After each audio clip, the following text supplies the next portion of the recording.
Suci kuduskan kami Tuhan, agar kami layak untuk dengar firman-Mu. Kami sambut kebenaran firman-Mu dalam nama Tuhan Yesus Kristus. Haleluya. Amin. Saya persilakan kepada Bapak Pendeta Sauli untuk menyampaikan kebenaran firman Tuhan.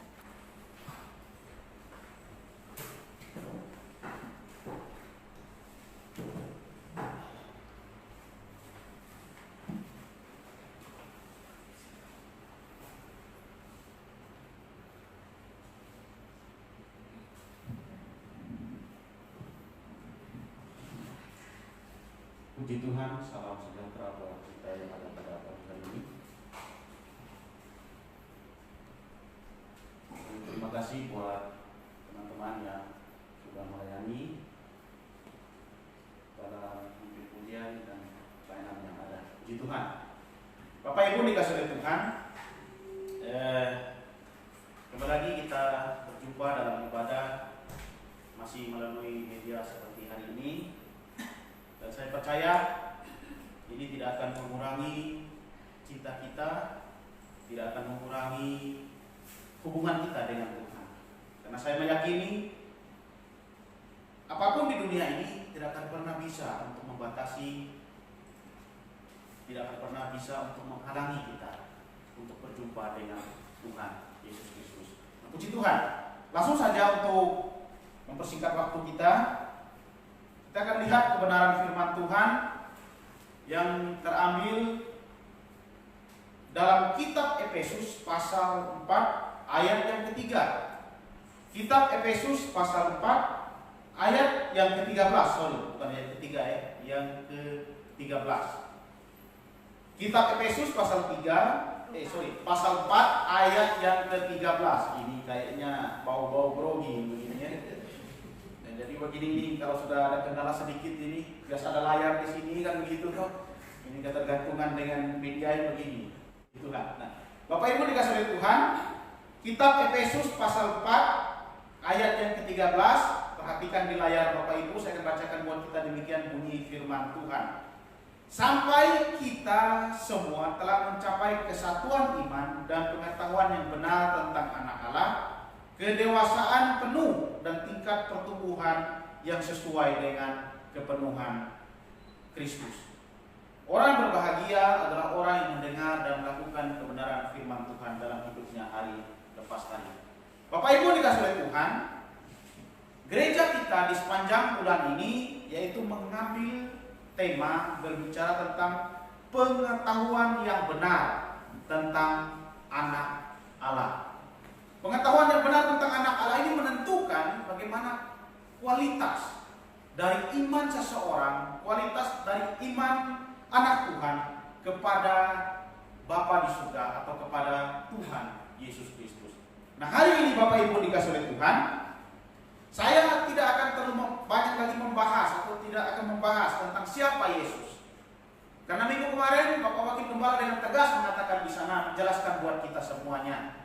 Baik dari bahasa asli secara kristologi dibahas semua di sana. Dan hari ini saya mau menyampaikan secara praktis buat kita. Maksudnya apa? Tentang pengetahuan yang benar tentang anak Allah ini. Nah, Bapak Ibu dikasih oleh Tuhan, saya mau percepat. Pengetahuan yang benar tentang anak Allah bisa diartikan adalah yang terutama dalam hidup ini dalam orang percaya, yaitu percaya dulu bahwa Yesus itu adalah anak Allah. Ini dasar yang kuat. Ini adalah dasar yang kuat. Kenapa? Karena bagaimana dia bisa mengenal, bisa mengetahui, bisa mengakui Yesus kalau dia tidak percaya bahwa Yesus itu adalah Allah, bahwa Yesus itu adalah anak Allah, bahwa Yesus itulah benar-benar adalah pribadi Allah. Dengan alasan kenapa begitu sampai Yesus itu ke dunia ini. Itu jelas semua dijelaskan minggu kemarin buat kita semua. Nah, Bapak Ibu dikasih oleh Tuhan. Jadi percaya Yesus ini adalah bentuk pengetahuan yang benar tentang anak Allah.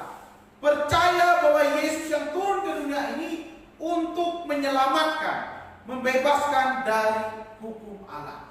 Ada dasarnya di sana. Apa dasarnya? Kenapa Yesus harus turun ke dunia ini? Karena begitu besar kasih Allah ke dunia ini, sehingga dia harus mengaruniakan anaknya yang tunggal supaya setiap orang yang percaya kepadanya tidak binasa. Jadi dengan kata lain, Allah karena begitu besarnya kepada saya dan Bapak Ibu, karena cintanya kepada saya dan Bapak Ibu, dia harus turun ke dunia ini. Dan itu siapa? Itulah pribadi yang namanya Yesus, atau anak Allah yang kita ketahui, yang kita sembah saat ini. Jadi Yesus yang turun ini adalah pribadi Allah itu sendiri. Dia adalah Allah. Sudah berulang-ulang disampaikan terkait dengan bagaimana tujuan dan maksudnya Yesus harus datang ke dunia. Namun pagi hari ini saya kembali untuk mengingatkan buat kita bahwa tujuan Yesus datang ke dunia ini, tujuan Yesus untuk turun ke bumi ini, untuk menyelamatkan dosa saya dan Bapak ini, untuk menyelamatkan kita semua. Kenapa? Karena untuk menebus dosa ini tidak bisa dilakukan oleh manusia. Karena pada prinsip Allah, dosa itu kekal, maka yang harus menebus pun harus pribadi yang kekal. Jadi perbuatan apapun yang diperbuat di muka bumi ini tidak akan pernah untuk menebus dosa kita, tidak akan pernah bisa untuk menghapus dosa. Namun yang ada adalah perbuatan baik namun di muka bumi ini menunjukkan kita telah diselamatkan oleh Yesus, menunjukkan bahwa kita telah ditebus oleh Yesus. Maka wajiblah bagi orang percaya untuk melakukan perbuatan yang namanya sesuai dengan kebenaran firman Tuhan. Apa itu? Itu melakukan perbuatan baik dalam kehidupan. Lakukanlah kewajiban seperti disampaikan oleh Ibu pemimpin pujian tadi, Bu Pendeta Yulfi. Rajin-rajinlah engkau memperhatikan sesama, rajin-rajinlah engkau memperhatikan hamba-hamba Tuhan, memperhatikan jemaat Tuhan yang ada. Itu menunjukkan bahwa engkau sudah mengakui dan memiliki pengetahuan yang benar tentang anak Allah. Kemudian dikatakan di sana, setelah dia percaya, dia juga harus bertindak untuk menerima Yesus sebagai Tuhan dan Juru Selamat secara pribadi. Jadi kita bersyukur pada pagi hari ini, pada kesempatan ini Bapak Ibu dikasih oleh Tuhan, jika dalam hidup kita sudah menerima Dia sebagai Tuhan dan Juru Selamat. Itulah salah satu tandanya engkau memiliki pengetahuan yang benar tentang anak Allah. Artinya menyadari bahwa engkau tidak lagi mampu untuk menebus dosa, namun Yesuslah yang memampukan kita untuk bisa berkenan kepada Allah. Kemudian percaya bahwa Ia telah menyelamatkan dari hukum dosa. Ingat, apalagi saya singgung tadi sudah saya sampaikan, dosa itu kekal, dan dengan pribadi kekal yang bisa menyelamatkan untuk tidak untuk dihapuskan oleh dosa, dan itu hanya ada dalam pribadi Yesus Kristus. Percaya bahwa kedatangan Yesus ke dunia ini untuk menebus dosa manusia. Yang tadi sudah saya singgung tadi dalam Yohanes 3 ayat 16 tadi. Percaya bahwa karya keselamatan dilakukan oleh Yesus di atas kayu salib. Dan itu harus dipercaya oleh semua orang percaya. Kalau engkau mempercayai itu semua, artinya engkau sudah memiliki pengetahuan yang benar tentang anak Allah. Kemudian percaya bahwa Yesus menjadi pendamai antara manusia dengan Bapa di surga. Khususnya bagi kita orang percaya bahwa Yesus telah menjadi pendamai antara kita dengan Bapa. Dia telah menjadi syafaat antara orang percaya dengan Bapa. Dia telah menjadi pembeda antara orang percaya dengan Bapa. Jadi kita begitu bersyukur memiliki yang namanya pribadi Yesus ini. Nah, dalam kepercayaan yang harus dikatakan sekali lagi saya mau tegaskan, harus ada tindakan. Dan percaya bahwa Yesus sebagai pembebas.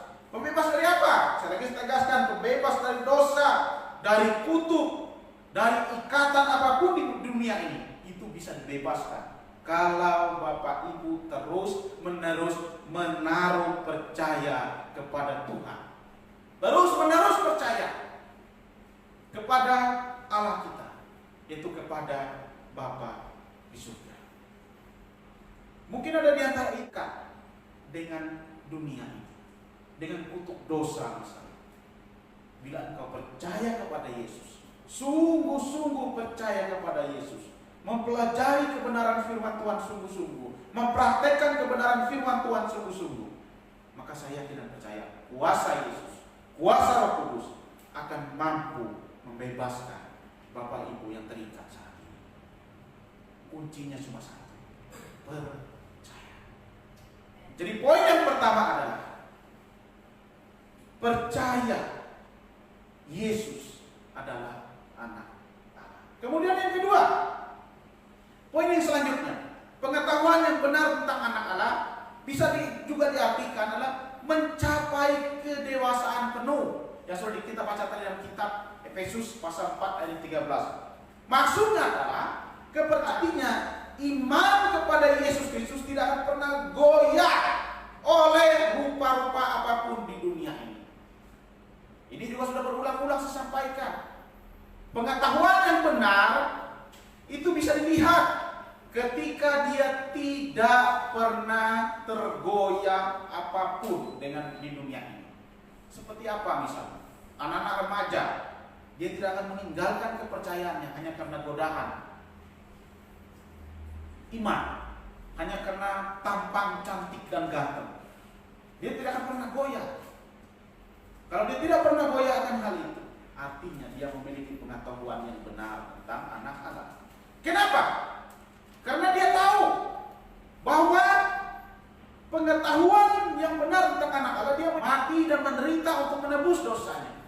Dan dia juga menyadari bahwa nanti kedatangan Yesus yang kedua bukan lagi untuk menjadi penolong, bukan lagi untuk menjadi penyelamat dia dari dosa. Namun kedatangan Yesus yang kedua itu tujuan buat apa? Menghakimi orang yang hidup dan yang mati. Nah, ini harus disadari dulu. Ini harus diketahui dulu. Kalau sudah memiliki pengetahuan ini, maka dia tidak akan pernah goyah lagi iman di tengah-tengah dunia ini. Biar apapun bentuk godaan, termasuk yang terjadi saat ini, corona, tidak akan pernah membuat iman kita goyah kepada Tuhan. Amin. Dan itu harus ditegaskan Bapak Ibu dikasih oleh Tuhan. Karena dunia ini dia terus akan bekerja bagaimana untuk menghancurkan supaya umat Tuhan itu tidak lagi percaya kepada Yesus. Sehingga yang harus diperhatikan adalah sekali Yesus tetap Yesus. Di dalam situasi apapun, sekali Yesus tetap Yesus. Nah, mencapai kedewasaan penuh yang selanjutnya bisa juga diartikan adalah suka makanan keras atau suka mempelajari kebenaran firman Tuhan. Kalau ditegur oleh Tuhan, kalau ditegur oleh firman Tuhan, senang dan bersyukur. Bukan lagi kalau ditegur oleh firman Tuhan, ditegur oleh gembala, ditegur oleh sesama karena melakukan kesalahan, marahnya minta ampun. Bahkan tetangga yang tidak tahu apa-apa pun jadi korban marah. Artinya ini dia belum dewasa. Dan kalau ada seperti ini Bapak Ibu dikasih oleh Tuhan, dia belum memiliki pengetahuan yang benar tentang anak Allah. Ini harus kita waspadai. Kalau menjumpai tetangga, anak-anak Tuhan yang seperti itu, ya mari kita bimbing dia bersama-sama. Karena itu artinya dia bermasalah dengan pengetahuan yang benar tentang anak-anak. Kalau masih suka marah, masih suka tersinggung, apalagi karena gara-gara putus cinta kemudian diambil tali, itu juga berat sekali. Ya toh. Saya kasih ingat bagi anak-anak muda, perhatikanlah ini. Ini tantangan bagi teman-teman yang masih muda. Ini dulu puji Tuhan ya, ketika ditinggal oleh pasangan begitu ya cuma begitu saja. Tapi bagaimana dengan anak-anak muda yang saat ini? Nah, ini saya mau sampaikan, ini juga dalam bentuk ujian. Jadi ketika engkau salah kemudian ditegur, coba milikilah hati yang baik. Dengan caranya bagaimana? Dengan mau dibentuk, mau dibina, khususnya melalui kebenaran firman Tuhan. Begitupun dengan jemaat, dengan orang percaya, harus mau dibina sesuai dengan kebenaran firman Tuhan. Tujuannya hamba Tuhan, tujuannya gereja ada di muka bumi ini adalah untuk membina. Membina kemana? Bukan untuk membinasakan, bukan. Tapi untuk membina. Membinanya tujuannya apa? Supaya dewasa rohaninya, supaya dia memiliki pengetahuan yang benar. Dan orang yang dewasa rohani mencapai kedewasaan penuh, kedewasaan rohani yang penuh itu, maka dia akan sangat sukacita ketika dia mendengar dan menerima teguran-teguran firman Tuhan yang akan membimbing dia untuk berkenan kepada Tuhan. Nah, saya pernah punya pengalaman Bapak Ibu, selesai khotbah ada satu jemaat, tapi bukan di tanah Sulawesi, bukannya, artinya di tanah-tanah yang lain begitu. Saya tidak mau sebut karena ini dilihat nanti ketahuan gak enak juga, perasaan juga saya kasih. Nah, puji Tuhan. Nah, saya pernah selesai khotbah, kemudian datang satu jemaat, dia katakan, Pak Pendeta, saya suka dengan khotbah Bapak. Kenapa? Itu cocok tadi buat teman saya di sana. Saya langsung begini Bapak Ibu ya, langsung ngelus dada. Saya bilang, bagaimana kok bisa cocok? Iya, karena dia itu kalau begini. Saya langsung diam, apa yang harus saya perbuat? Selesai dari gereja, ada satu jemaat juga ternyata memperhatikan omongan saya dengan teman ini, dengan jemaat yang tadi cerita ini. Dia juga panggil yang dia singgung tadi. Ternyata dia datang ke saya, itu cocok buat yang cerita Bapak tadi. Itu yang terjadi Bapak Ibu ya. Ini cerita nyata, kejadian.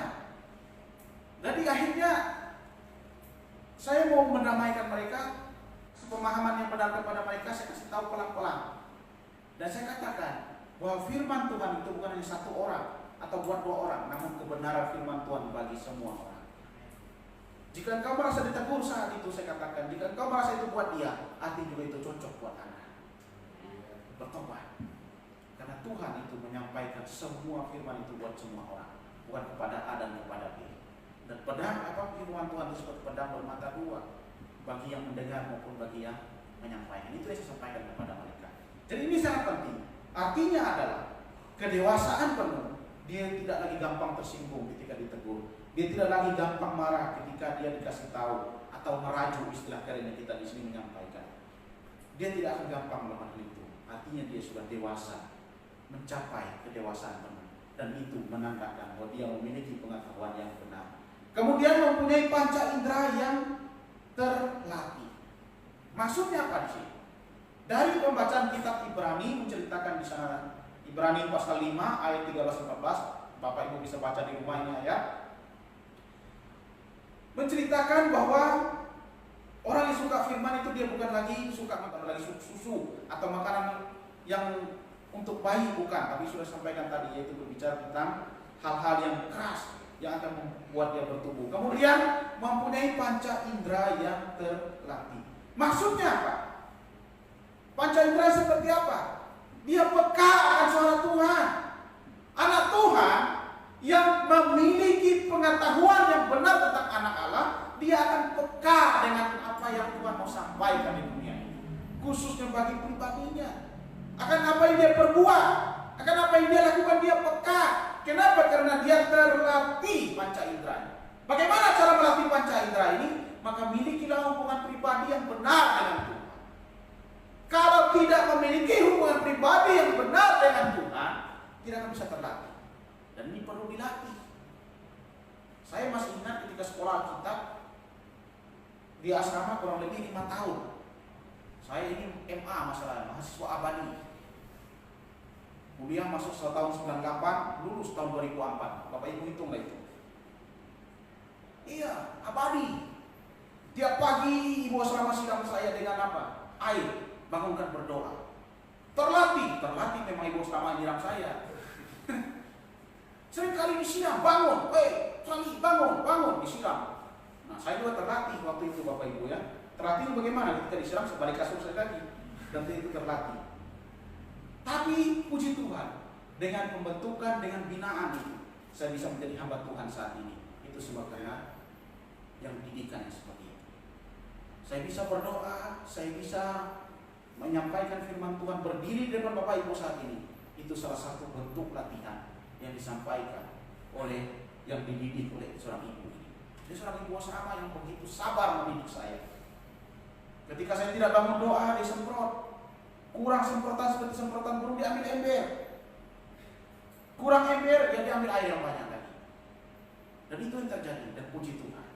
Sampai saat ini saya bisa melayani. Itu semua kenapa? Karena dia melatih saya. Kemudian juga secara otomatis, karena kita sering dilatih untuk berdoa, itu juga menjadi gaya hidup untuk terus berdoa. bisa bersekutu pribadi maupun bersama dengan keluarga di rumah. Hal ini harus dilatih Bapak Ibu, supaya kita bisa peka mendengar akan apa yang Tuhan sampaikan di tengah-tengah dunia ini. Bisa membedakan yang baik dan yang jahat, itu panca indera yang baik, atau itu panca indera yang terlatih. Dia tahu ketika dia tinggal di tengah-tengah dunia ini, dia bisa bedakan ini baik dan yang jahat. Kenapa dia bisa bedakan? Karena ada firman dalam hidupnya, karena ada Yesus dalam hidupnya, ada kebenaran Allah dalam hidupnya. Kemudian berpegang teguh pada kebenaran firman Tuhan. Efesus pasal 4 ayat yang ke-15 di sana. Mencintai firman Tuhan, hidup seturut firman Tuhan, itu orang yang memiliki panca indera yang baik atau panca indera yang terlatih, suka menguatkan dan menolong dan mendoakan sesama. Sekali lagi Bapak Ibu dikasih oleh Tuhan, di tengah-tengah situasi saat ini, jadilah pribadi yang suka menguatkan. Jadilah pribadi yang suka menolong seseorang. Mungkin kita tidak mampu memberi mereka secara materi, namun kita mampu berdoa bagi mereka.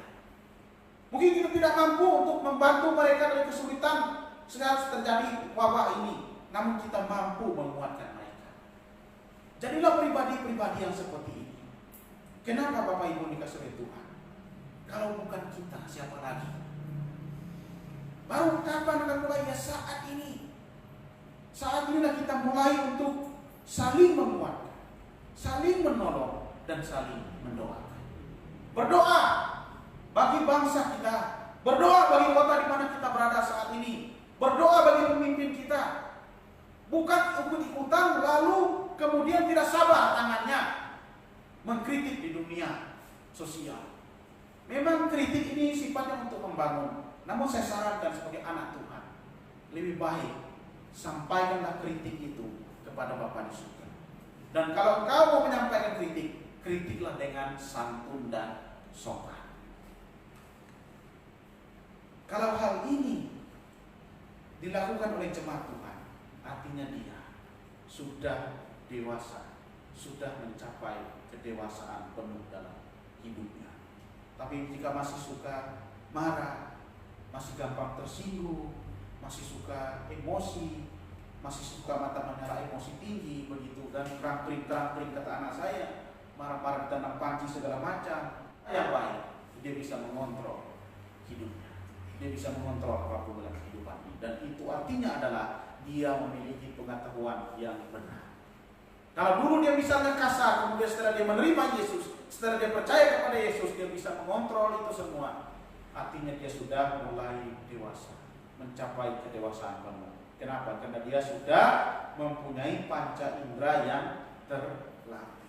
Panca indera yang terlatih adalah bisa membedakan yang baik dan yang jahat. Kemudian dia selalu berpegang pada kebenaran firman Tuhan, mencintai firman Tuhan, hidup seturut firman Tuhan, suka menguatkan, menolong, dan mendoakan sesama atau mendoakan orang lain. Yang ketiga, poin yang terakhir, Bapak Ibu dikasih oleh Tuhan,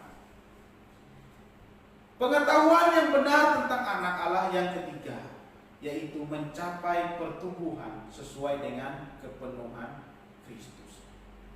Maksudnya adalah menjalani hari-hari yang ada saat ini berdasarkan kasih karunia Tuhan.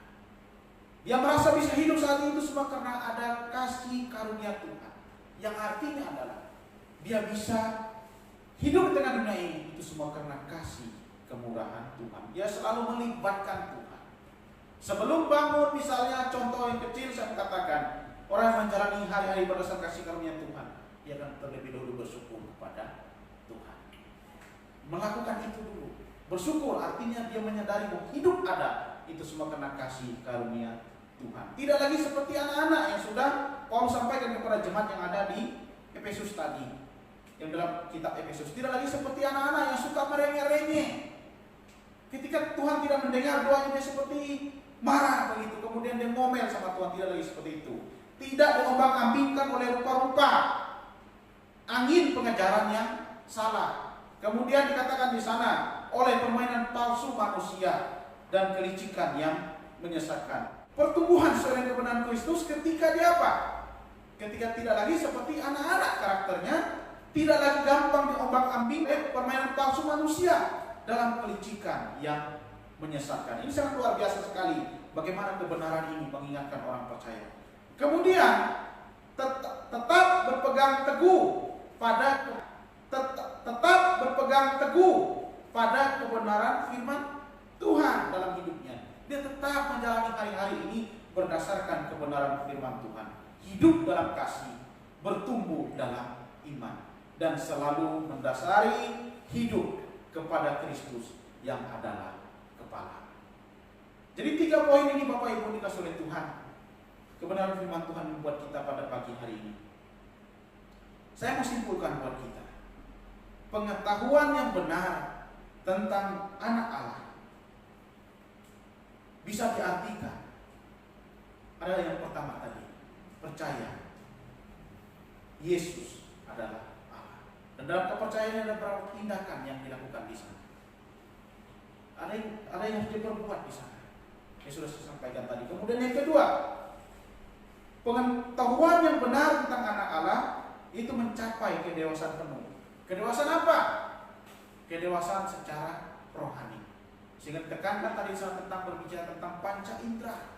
Panca indera yang terlatih untuk taat kepada Tuhan, terlatih untuk taat untuk melakukan kebenaran firman Tuhan di dunia ini, dan terlatih untuk taat menghargai yang harus dihargai. Apa yang harus dihargai? Semua ciptaan Tuhan yang ada di muka bumi itu harus dihargai, dan kelolalah itu dengan bijak, dengan hikmat yang daripada Tuhan. Kemudian yang ketiga, mencapai pertumbuhan sesuai dengan kepenuhan Kristus. Jadi Bapak Ibu, marilah kita sebagai anak Tuhan, pengetahuan yang benar akan anak Allah bisa terlihat ketika mempraktikkan Yesus adalah hidup kita. Ketika karakter itu mencerminkan Kristus dan mendasari hidup selalu berdasarkan Kristus, artinya engkau sudah memiliki pengetahuan yang benar. Saya mengundang semua kita, pemain musik, kita akan merenungkan kebenaran firman Tuhan. Sejenak dalam beberapa detik saya ingin mengajak Bapak Ibu untuk merenungkan firman. Orang percaya dituntut untuk memiliki pengetahuan yang benar dalam kehidupan. Pengetahuan yang benar tentang pribadi anak Allah, yaitu Yesus Kristus. Mari kau koreksi pribadimu saat ini. Jika engkau sudah tidak lagi sungguh-sungguh percaya kepada Yesus, artinya pengetahuanmu belum benar di hadapan Tuhan. Artinya pengetahuanmu belum benar kepada Yesus. Jika persoalan dunia saat ini membuat engkau kalah, membuat engkau meninggalkan Tuhan, artinya engkau belum sungguh-sungguh memiliki pengetahuan yang benar akan anak Allah. Artinya engkau belum menghargai dengan benar akan karya Yesus atas kayu salib.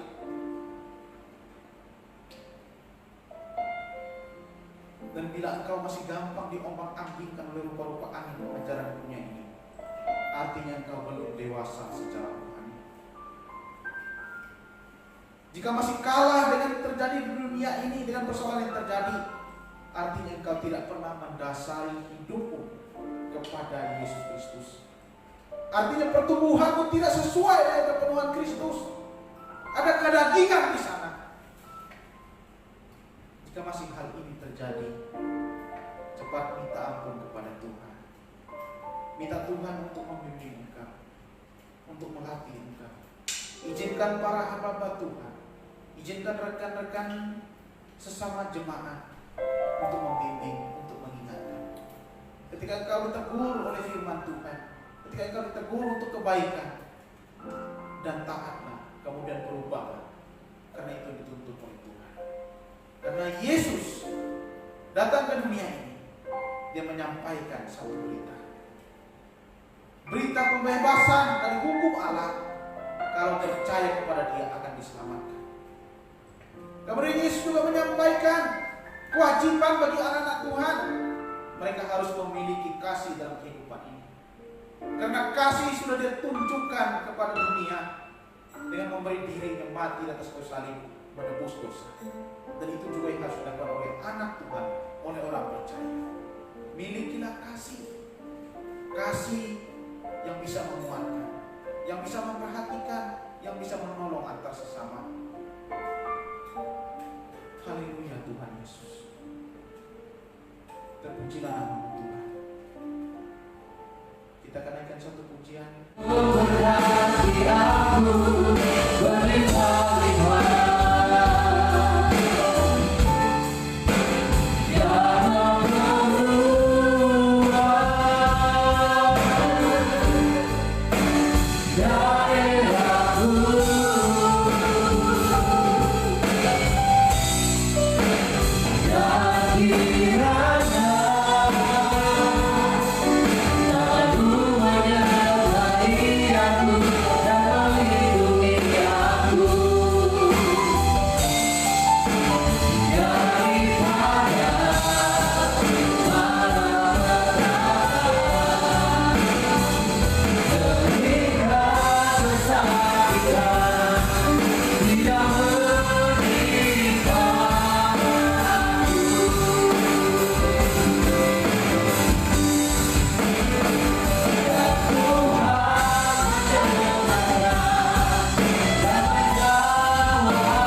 Aku